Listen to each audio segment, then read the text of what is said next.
Tara and I met under some very unfortunate circumstances after the loss of my daughter.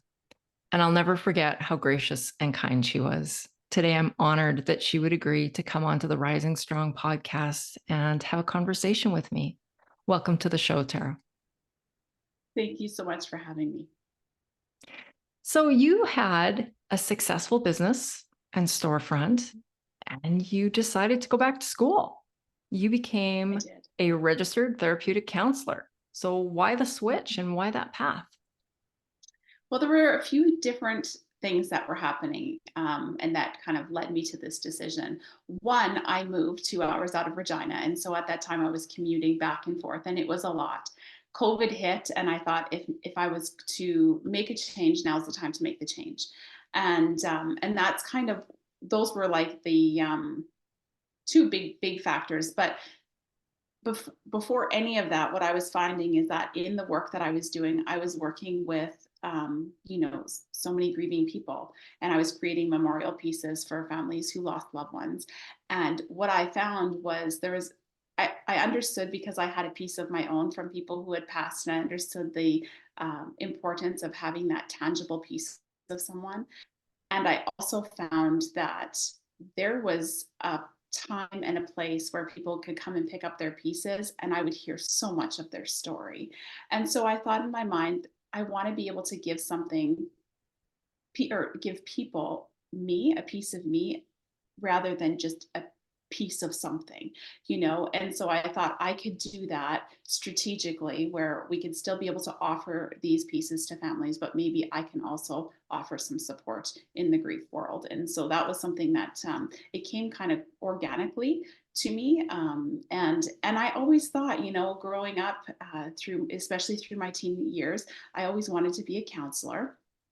But I will get a little bit more into my story, I'm sure, but I had my son very early on, right after high school. And so I've always felt a pinch for time of like, I don't have time to go back to school right now to get a 4-year degree to be able to do the things. And so that kind of stood in my way. But when I landed on, the lasting impression fingerprint pieces, that was my way that I was able to connect with people and to be able to give back and to be able to help in a way that I'd never experienced before.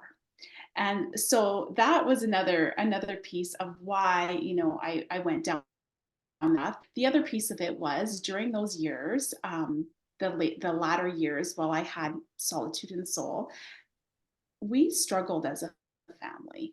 And my son really had a hard time. I've got two kiddos, aged 24 and 9. And throughout those years, my son's teen years, they were tumultuous, they were scary. There were a lot of gaps that I found in so many systems that are in place, and that really was the catalyst for me to go back and try to finish what I started so long ago in a different way.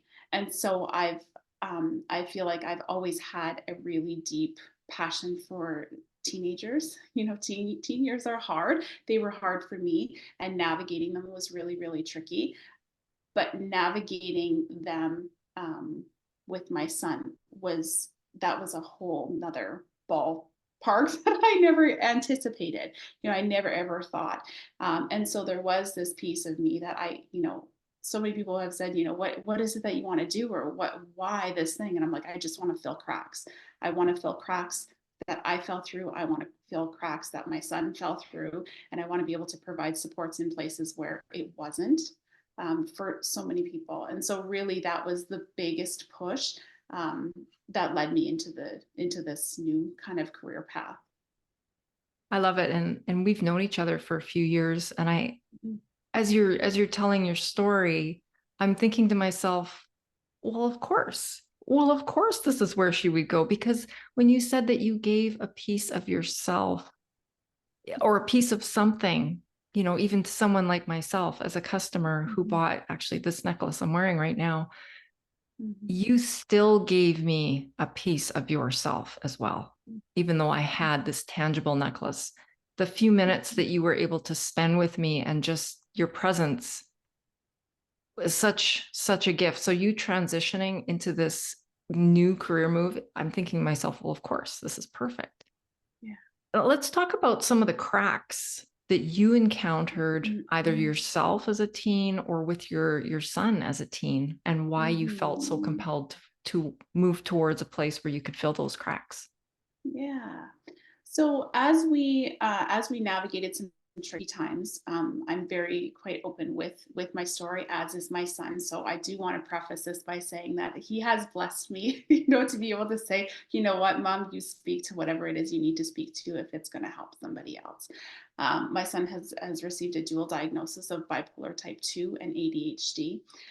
And throughout the years that were really, really tricky, those teen years, I'm going to say grade 10, 11, 12, and then the first 2 years after, we were seeing a lot of behaviors, and I feel like it's so normal in our society, in our culture. We come from a behaviorist kind of lens to look at behavior, treat behavior, but we were missing a huge underlying piece. And so he did not get his diagnosis until he was 20 years old. So all of those years we were just constantly treating, things like substance use and abuse. That was a really, really big one. Impulsivity, control, lack of focus, motivation. There were so many different pieces of it that were really, really hard for him. But again, we were just treating the behaviors. And so I feel like in those times, I knew deep down that there had to be something more. And I tried to go to the places where I thought, one, I would get support, or maybe he would get support and tell me, yes, there is something more going on, because trying to trust my intuition. However, when I was seeking out those different supports, I was met a lot with, this is just normal teenage behavior.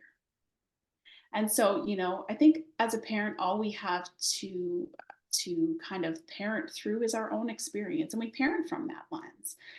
So I did look back to, like, okay, well, I look at my teen years, what was I doing? Well, maybe I wasn't doing that, but I was doing this, and kind of using that, but still something did not feel right. And I had met with psychologists, I met with counselors, I met with teachers, principal. I kind of chased a lot of people around, especially in those high school years, because I'm like, somebody just help me, give us some guidance and give me some support, because I know that I'm losing my boy. And so that was really like, those were really the pieces there that I saw him falling through cracks academically. He struggled. There was some struggle in things like math, and so when we had actually done some assessments, we found he was way back. Oh, I lost an ear. He was, his math skills, I want to say it was in grade 11, he had his math level was at a grade 6 level. And that was really eye opening to me. And it brought a lot of anger and frustration up, because I thought, how the hell is my kid at, how did he get pushed through? How is he in grade 11 with this kind of a thing? Now, there are a lot of other pieces, I think, to my son and our experience, and that's, I think it's a deeper conversation. But I will say that I did notice in many times, in many situations where we were reaching for help, it was brushed off, because he was an educated, well-spoken, good-looking, clean-cut, football playing young man. So he was doing all of those things. He's very well spoken, and even through that, he slipped through cracks. People I thought that would be able to kind of help and see through that weren't able to see through that. And so he talked his way out of a lot of things, which is a gift in some regards. He does have that as a gift, that he is very, very well spoken, but he also, it almost solidified his masks that he wore, where he could speak, he knew what needed to be said, to be able to get him out of certain situations, or to be able to steer someone into a different direction and not think, oh no, this is a problem. But deep down, there was so much. I've often said he has been the most unconfident, confident person that you've ever met. I mean, to meet him, he radiates, you know, but behind closed doors, it's a very different story. So I think that's kind of a long-winded answer, I think, Lisa, but those are the cracks that I feel like we fell through. During those times, there were, I reached, like I had said, I reached out to teachers, I reached out to coaches and principals and um, counselors and psychologists and psychiatry, at near the end of once he got the diagnosis. But even police, there were times that there were things that he did, and I would I can recall one time taking him to the police station and saying, he got in an accident, he left the vehicle. Here he is, and they're like, kind of laughed it off. You're going to give him a heart attack, they said. And I thought, had my son not been that clean cut, middle class, white young boy, it would have looked very, very different. And so I had a lot of anger. I had a lot of stuff to deal with through that of going, he is slipping through cracks because nobody's taking it serious. I feel like I'm sitting here waving a big red flag and nobody's listening. It's so interesting. I, unlike you, do not have my son's blessing to share all of Mm-hmm. his details, but it's not a secret that we went through a lot of struggles. And in fact, our boys are very, very close in age. My son will be 24 just actually in next week already. Oh my Mm-hmm. gosh. Mm-hmm. And it's hard to say apple before horse before the cart, which instigated what. Katie's death was obviously um, a huge point in my son's life, and he had zero tools in his tool belt. Yeah. However, his behaviors prior to that were leading up to, some of the things that you alluded to as well. And like you, so many teachers and people of authority and all kinds of things just kind of, his sister just died. Mm-hmm. Let's give him a break. And like you, I was really hoping that we would get some support. Finally, thankfully, he figured it out on his own, Mm-hmm. but is now in a place where he's finally able to talk about mental health. Yeah. And I don't know if our young men are struggling more, or if it's just the people that I have spoken to about this, but it's Mm-hmm. it's a struggle, and it does certainly Yeah. highlight gaps in the system, as you say. But what I really, really want to dive into today with Mm-hmm. what I really want to dive into today with you is about this whole area around grief, Mm-hmm. um, but specifically around the loss or the feelings of loss when our kids move out of the house. They've Mm-hmm. finally grown enough, their wings are spread, and away they go. And we should be proud, and we are.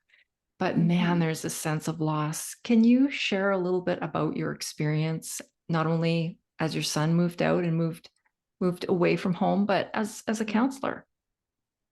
Yeah, you know what? It's been very interesting actually as I reflect back on my own experience with grief. And again, like when I to go back into those teen years, there were a lot of emotions that were coming up for me that I feel like I called them by their wrong name, and there was a pivotal moment in my own kind of healing journey and therapy journey where I landed on this idea of grief and I was like, oh shit, this is what this is.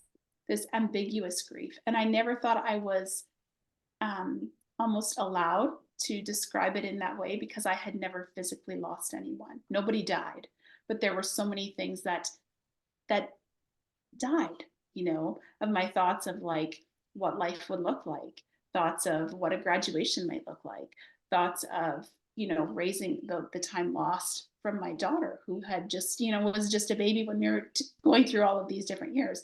So it was very interesting to me because once I was able to land in this place of like, oh, I see what this is and understand it and treat it as such, did anything kind of move or process or heal for me. And so I really have taken that into account and consideration, especially when I am working with clients, regardless of if it is, their children are leaving the nest or whatever, through every milestone, I think through motherhood, there is grief. We're leaving something behind, we're losing something. And, in this place of empty nesting, I'm not really an empty nester. I feel like it's kind of maybe an unconscious thing where I was like, I know that I can't handle this, so I'm going to do them 15 years apart, so I don't have to totally, experience that. But my son has moved away a couple of different times, but this last time he's now living in BC, so he's 2 provinces away, and this time feels different. It feels different, and there has been moments of grief that have come up, and what I mean by that is, sudden feelings of such sadness, of he's not at the dinner table tonight. I've got nobody, in our households, it's a breakfast in bed Sunday kind of a thing. And that's was one of his favorite things. And still when he comes home to visit, he's expecting, breakfast in bed on Sundays. And, but it's even that on Sunday morning, I don't have anybody to take this plate to, I don't have somebody to even nag at, get out of the shower, shut the water off, those kinds of things too. The things, and it's kind of tricky because it's almost the things that kind of felt like they were annoyances or they bugged me, are the things I miss the most. And again, when I think about my journey throughout motherhood, especially with my son, there are so many times that I reflect back on like, oh, I miss that so much. I wish I would have held on to that a little bit tighter. I wish I would have just taken the time to enjoy it, driving to football practice or having those conversations after a game, those kinds of things. There's such a loss in that. And so now it's a new wave. It's a new wave, and it can get a little bit confusing because there is such a sadness in missing him and missing all of those moments, and there's such excitement, and watching him bloom and blossom into this incredible human who's doing really cool things, and with some wonder of like, what's he going to become, what's his life going to look like, those kinds of things. And then fear creeps in, and then some doubt or some anger might come up, because of our past experience. So it's just kind of like ping pong balls around, which I think in my experience, that's grief. There are days where there's just kind of like, oh, okay, I can take that exhale. And there are other days where I'm hanging on to anything I possibly can. And so that has been my experience in relation to grief, with my son, and what I would refer to as like ambiguous grief. But nonetheless, life is not what it was a year ago. It's not what it was 5 years ago, 10 years ago. I still feel like I have a young boy clocked in my head at age 10. And I go back to that often. And I don't really know what that is or why that is there. But, sometimes I have to really remind myself he's not 10 anymore, and now I have to grow myself to kind of meet him in his growth too. That's a really interesting point that you bring up, to meet him where he's at. Mm-hmm. A couple of years ago, I realized that I wanted to learn more about grief, and not only through the lens of a grieving mother, but I'd worked in oncology for 30 plus years. I really had grief all around me. And there were so many great things that I learned. I should actually go back and reread everything because I'm sure there's more in there that I didn't really have the bandwidth to pull out. But I just remember thinking at the time when I was still maybe more newly into grief, into more acute grief, I really selfishly thought no loss can be greater than the loss of a child. But as my life and my grief has evolved, I want to take those words back. I don't think they're true, because I think that, first of all, grief is not just the loss of person, as you've mentioned. Grief is the loss of anything or anyone we love or that is meaningful to us. So when you put it in that context, you're right. There's a lot we grieve, and so many different aspects. It's not just that maybe our child has moved out, but maybe it's those Sunday morning breakfasts, or even, the parts where we were pulling our hair out, those moments, we miss them, right? Yeah. Yeah. But what I did want to jump into next with you is something that you mentioned about, really carrying grief in one hand and then the joy and celebration in the other, right? We're watching our boys grow into these beautiful humans.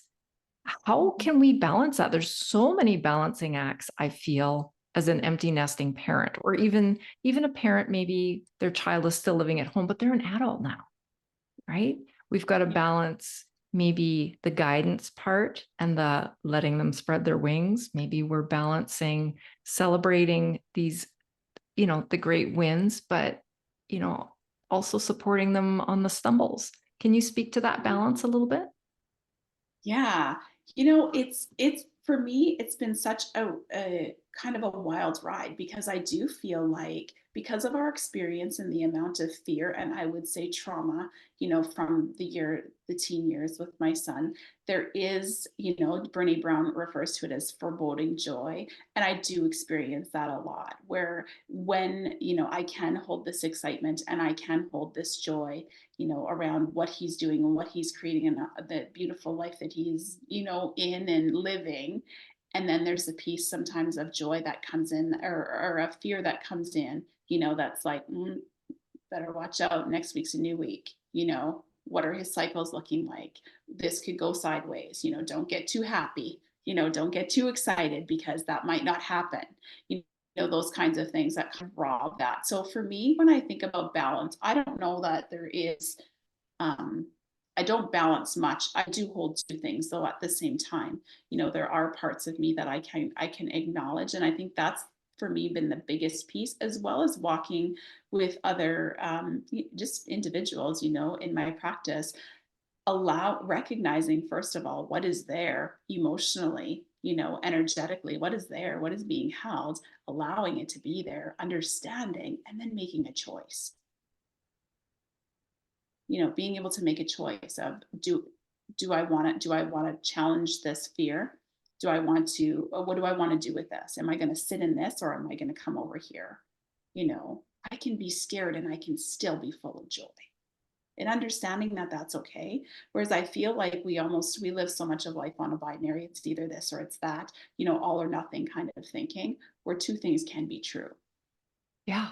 That was a big pivotal moment in my own grief journey as well, because I Yeah. remember this point walking down a beach in Nanaimo on a gorgeous, gorgeous, gorgeous day. And it was about 6 or 7 months after we lost Katie. And I just remember being in the moment, and the sun was shining, the ocean was sparkling, the trees in the forest over on the side were just, everything was just perfect. And I remember tipping my head up towards the sun and smiling and actually truly being happy for a moment. But then, you know, like it was almost like I could hear the car tires screech, like, what are you doing? Like, you can't be happy. You cannot be Yeah. happy. Your daughter died.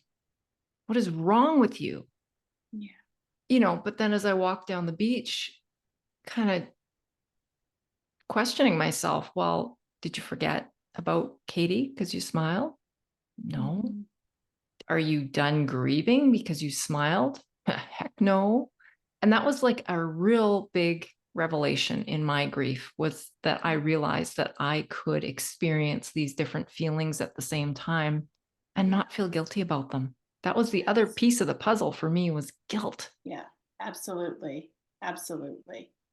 I think it does. And I work a lot in my private practice in regards to, negative core beliefs and that kind of thing. But in hearing you talk about that, the thing that comes up is, reminding yourself or reminding ourselves, I'm deserving of joy. I'm deserving of peace. I'm deserving of this calm moment right now. Reminding ourselves of that, because you're right, guilt comes in, but guilt's a bugger, Mm-hmm. and kind of is another one of those things that can rob us. And I think the other piece of it too, when I speak about the fear that kind of comes in, one of the practices that I have is acknowledging that it's there, thanking it. I know you're trying to protect me. I know Yeah. we're going to worst case scenarios because you're just trying to, set the stage so it's easier if it happens, those kinds of things. But I got it. Touching back in kind of on that like inner trust, and it's a practice, and it's a constant, I feel like my rebound's getting real quick, where I can acknowledge that this is what's happening and I can catch it. I don't sit there as long, and that is something that I often work with clients with, is just like, it's not about getting rid of anything. Mhm. It's not about getting rid of any feelings or emotions. It's not about that. It's about acknowledging that they're there and working with them, asking them what they need, and allowing yourself to give permission for it to be there and get its needs met. That is so good. So good. I think myself as well, especially when I was in acute grief, I just wanted to get rid of it. I Hmm. just wanted to get rid of it. And Hmm. yet that would be the equivalent of me throwing my love for Katie away Yeah, because that's what it is, yeah, you know, so much of yeah. that. So, what words of wisdom might you have for a midlife mom or a parent who is really struggling with this grief of their children growing up, maybe their children moving out, maybe, moving away, like you say, 2 provinces away? What words of Hmm. wisdom would you have for them? I would say get really curious on what it is that you're feeling.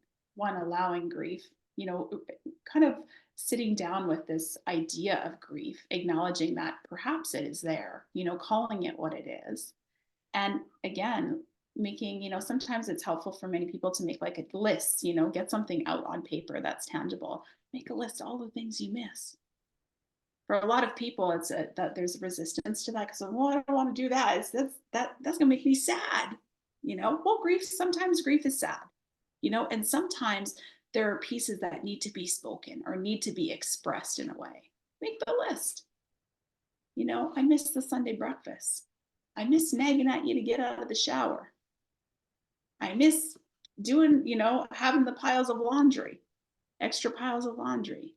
I miss all of these things. I miss hearing you laugh, on the daily, those kinds of things. What are the things that you miss? And really just sitting with those and going, you know what? It makes sense that I'm feeling this way. Of course, I'm feeling this way. And I'm also feeling this way. And you know what I think someone could do with a list like that? I'm all about the 1% shifts Mm-hmm. and doing the Yeah. little things. And I'm thinking to myself, okay, if I make this list, why I'm missing my son since he moved out.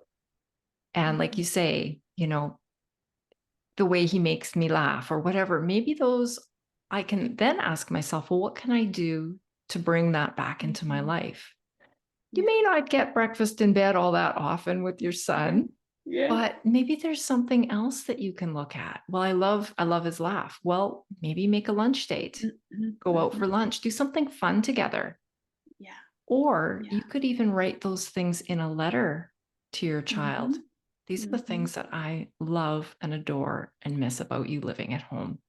Yeah. And some of them might make them giggle, like you say, Yeah. turning off the hot water or what have Yeah. you. But what a Yeah. great way to communicate with your child and to just let them know that you do miss those things and that you do cherish Absolutely. all of the times, the good, the bad, and the ugly. Yes, absolutely.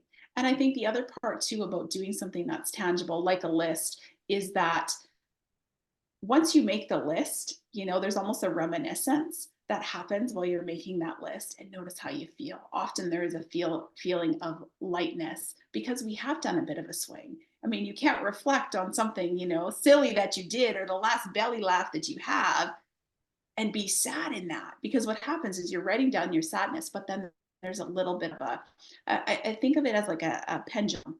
We're over here kind of maybe in some sorrow or some sadness, and we put it down, we release it. That ball swings to the exact same degree over here, so we do have this little feeling, this little twinge of what I would refer to as joy or love, however you want to describe it or refer to it. But that little ball just swings back and forth as we release. If we hold a pendulum ball like this, it doesn't go the same degree to this other side. We have to let go. There has to be some kind of a release, in regards, it's like the law of gravity. So to the degree that I pull something over here and I let go, to the same degree does it swing the other way. And when working with the emotions, that is something that I always do with clients, is have them understand that to the degree I'm going into the shitstorm is to the same degree I'm going to swing over into this brightness, And and back and forth, allowing ourselves to do that allowing it. This without is life. guilt. This is life. Back and forth. 100% the back and forth. We can't stay over here. It would be fantastic. but that's not life. So that there's always that constant swing. So in something as simple as, yes, a letter writing, or making the list, we can do those kinds of things. And that's exactly what we're doing. We're just getting that little ball to swing, titrate a little bit back and forth. And the awareness piece too that you mentioned Mm-hmm. earlier. Yeah. Yeah. Yeah. Yeah, I love It's that. hard. It's a tricky time, and I think there's so much. We've talked a lot about, like the empty nest and having your child leave home and that kind of thing, but there's also a renegotiation that happens with and so there can be, even in the area of grief, of like, I'm missing the role that I played. I'm missing making the lunches. I'm missing being the mom. I'm missing, doing those things. So also figuring out what parts of that can you still do. It's not a one and done. They leave the nest and we're done.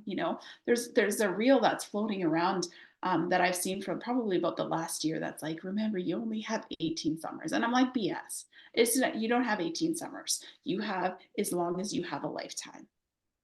That's right. As long as you have a lifetime. It's never here's your 18 years and then it's done. Does the relationship change? 100% it changes. It evolves just as everything does. Well, and I think in any relationship, there's two people or more. Mm-hmm. And Yeah. therefore, we can take a role and a responsibility to, you know, encourage that relationship and maybe make it blossom. And for some people, I think I see relationships with adult children even being more loving and more close, and it can be better in some situations. Absolutely. Yes. Absolutely. So, what are the permissions that we need to give ourselves as midlife moms Mm-hmm. to flourish and grow ourselves outside of this role as a parent? Mm-hmm. I think what comes to mind is like, when we have kids that leave the nest, and we create more time. We have more time. We're not no longer necessarily on autopilot, so we can get really intentional around, like, what do I imagine my motherhood looking like? What do I imagine, like, what am I doing in the next year or 5 years? What are the pieces that I really like? Because you don't have to do things you don't like. There can be intention. I will tell you, I went back to Vancouver to see my son just about a month ago. And we were doing some stuff around his little place, and we were doing laundry, and I was folding up his laundry, and I was just like, you know what? There are people, and I know, because my husband's kind of one of them, that's like, Tara, you don't have to do his laundry. I'm like, I know I don't have to do his laundry, but I want to. This is about me. This is not about him. And I think it gets really confusing in a world right now where there's so much talk and there's so much different language that's being used. Like, you don't want to create codependency, and you want them to whatever. There's this failure to launch kind of thing. There's all of these different labels where we put labels on everything, but like really getting intentional around, like, what do I want? Is this for me? I'm not doing his laundry because I don't think he can do it. I'm doing it because it's a way that I can show some love. It's a way that kind of can take me back to another time, where I did do that, and he's appreciative of it. So I think picking up different pieces and thinking, like, what do I want to do? Not what should I do, not what's expected of me, but what pieces do I want? What do I want my motherhood to look As you were saying that, I was reflecting back to a book, The Five Languages of Love. like? Mm-hmm. And I know when we were struggling with our son in those dreaded teen years, I pulled that out and I read it through the lens as a parent. Mm-hmm. And, I think what you were saying, folding laundry or making suppers or whatever it is, that's an act, an act. I was going to say an act of love, and I don't know if that's the right term to use, but you know what I mean. Doing things for someone that you care about so much. Yeah. And our love languages and our kids' love languages might be different, but I think that we can still express things. I love to cook for my son. I Mm-hmm. love when he stops over. I love to send him home with, a care package of, Yes. a Yeah. week's worth of food. It Yeah. makes me feel good. It makes my mom Yeah. heart feel good. Yes. And I Yes. don't think I'm holding him back in any way, shape, or form by doing that, by showing him love through acts of kindness. Absolutely. Absolutely. The love languages is such an incredible resource. I have done it with both of my kids, but for my son, it's acts of service and words of affirmation are his Mm. two love languages. And that was really eye opening for me. But it was interesting because not that long ago, we were talking and I was like, what is your favorite? Like, what is your favorite memory? Like when you think back, like what's your favorite memory? And for, the first 15 years, 14 years of my son and I's life, it was him and I. We lived to like it was him and I. And sure, he had family and his dad was there and stuff, but it was him and I. And so we spent a lot of time together. We grew together. He watched me grow just as much as I watched him grow. But his answer to that was shocking to me. And he said, I remember, Mom, one time I was sick from school and I was in my room and I was playing on my computer and you came and brought me a hot cup of hot chocolate with all of these marshmallows. And I was just like, that's it. Like we went to Disneyland, we went to Disney World, like we've done these things, right? But it was such a pivotal moment because I was like, that's what it's about. The smaller, the simpler, the more granular, almost the better. That's what the remembrances are. So it is an invitation, for anyone to sit down and have those conversations. Like, what is it? Because then you have an idea. There's an opening of curiosity of like, okay, how can I pull that out and continue doing something like that? Because that meant something to them. Absolutely. I think that Mm-hmm. circles back to those 1% shifts, those 1% actions. Like we Yeah, don't have to go to Disney World to have an amazing, yeah, memory made for our kids, that just yeah, those 1% moments. And I think yes, I also reflect back to that quote, and I'll probably mess it all up here, but you know, it's all about how we make people feel. And clearly in that mm-hmm. moment, your son felt seen and heard Mm-hmm. and validated and so Yeah, loved. yeah, So yeah. loved. So Does for that have to moms who are come? maybe Yeah. at this point in their lives and they're thinking, okay, my son, daughter, my children don't really need Mm-hmm. me as they once did, Mm-hmm. how can moms find a new sense of purpose, a new, kind of Mm-hmm. maybe in their mind's eye, see what the next chapter might bring for them, and to Mm-hmm. be maybe a little bit selfless, that's the right word, and to spread their own wings. Absolutely. Yeah, I think having a curiosity on like what is it that makes me tick? What is it?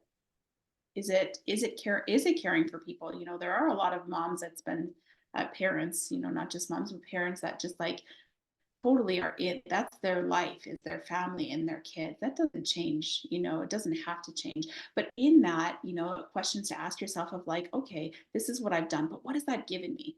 What does caring for someone give me? What does that do for me? And how can I take that and put it in somewhere else, a different space?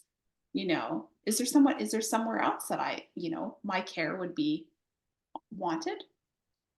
Is there somewhere else that I can put that?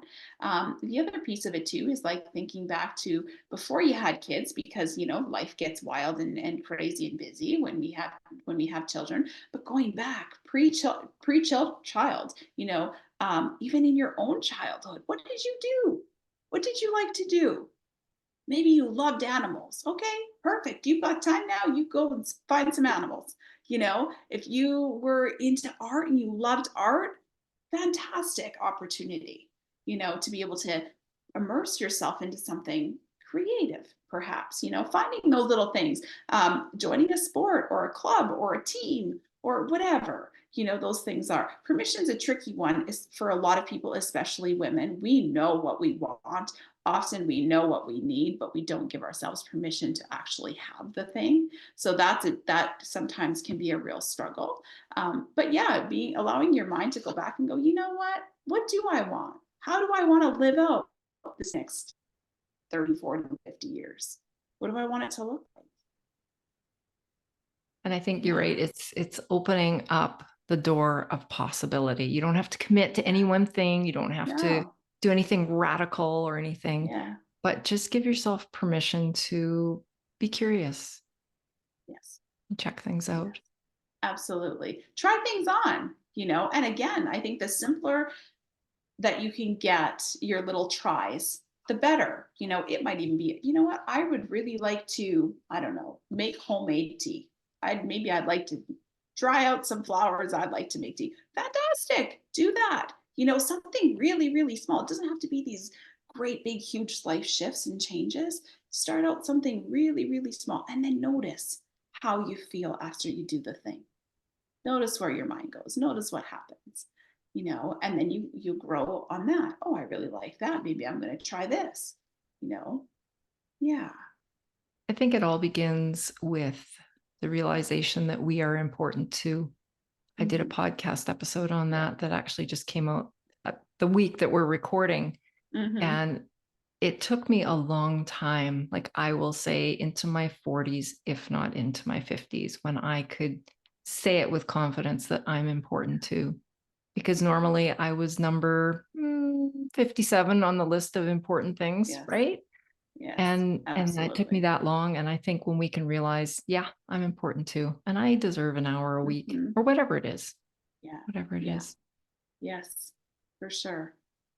So if our listeners would like to get a hold of you, check out your website, all your Mm-hmm. resources and all the great things you're doing, where's the best place Mm-hmm. for them to go and do that? Yeah, so my website is just taraduckworth.com. And I hang out mostly on Instagram. That's kind of more my place. Instagram, Facebook, but mostly Instagram. And my handle is mstaraduckworth.com. So Mrs. Tara Duckworth, or not .com, just Mrs. MSTARA Duckworth on Instagram is where you can find me. Awesome. Thank you. Yeah. Thank you. Thank you for being here today. I just love this Thanks. conversation, and I know that many people are going to resonate with it. Well, thank you so much for having me.